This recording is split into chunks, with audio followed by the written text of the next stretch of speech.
I got a chance to do a lot more delivery services, and I did have a video about which one's the best. It was hard to decide, but once I've done it for a fair bit of time, I personally picked a winner.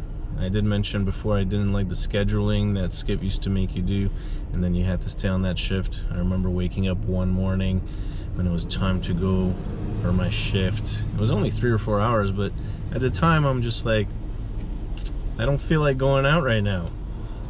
And that's why I really enjoy Uber. So my personal winner is Uber Eats.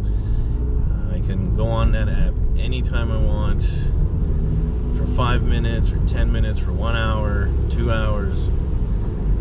I go on the app sometimes on the way to run errands, and if I get jobs on the way, I'll pick those up, and that's just extra cash for groceries, for gas. I drop off my kids on Sunday on the way back. I'll hop on the app and see if there's any jobs actually going in my direction, which is really convenient. So that's why I picked it as my favorite, and I'm gonna do a little YouTube series video about why Uber Eats wins. So this first installment is because of the freedom. Like I mentioned, sometimes I have friends that live an hour away. I'm not in a rush to get there. I plan maybe to leave a little early. I'll do some jobs that go in that direction that are on the way. I literally did that yesterday, and I picked up a 30-kilometer job going in that direction, paying $15, and it only delayed me about 15 minutes if I was to just go there straight. So I made 15 bucks going to a couple of friends' houses that live an hour away with a delay of 15 minutes, getting paid 15 bucks. That covered my gas to get there, hands down, no problem. And on the way back, I did the same thing. That one was a little less paying, but it was just along my route. It took me 6 minutes off track to pick up the food, and I got paid about 9 bucks. And then I picked up some more on the way. Ended up just actually working a little bit because it was the end of the day, so I had free time. I didn't have to go home. I left at 10. I got home after midnight, so I did a little bit of extra 2 hours, but I banked in $48. So it's very convenient. The freedom that you get with this app is unparalleled. I haven't done DoorDash. Some people say that's pretty good too.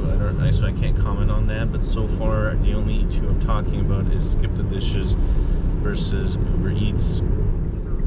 So freedom is the #1 reason why Uber Eats. Also, what I will be doing in this series, I'm not sure how many parts there is, but there are a lot of advantages.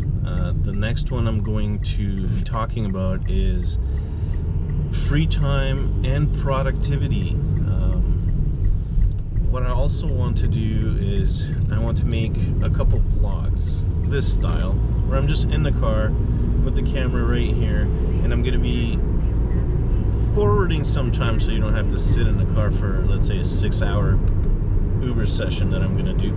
But I'll show you the jobs I'm getting. I'm going to show you how to calculate the best profit for your job, how to find good jobs, and this will also be kind of like a lesson on how to Uber Eats properly, because I feel like there's a lot of questions out there when you're new, and I feel like I had a lot of questions when I was new, but I kind of just jumped into it.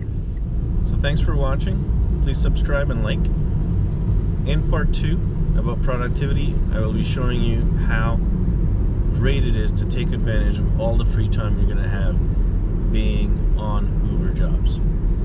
In part 3, if you want to stay for that, I'm going to touch on the financials, because I know a lot of people want to hear about that first, because money is the most important. Which one makes the most money?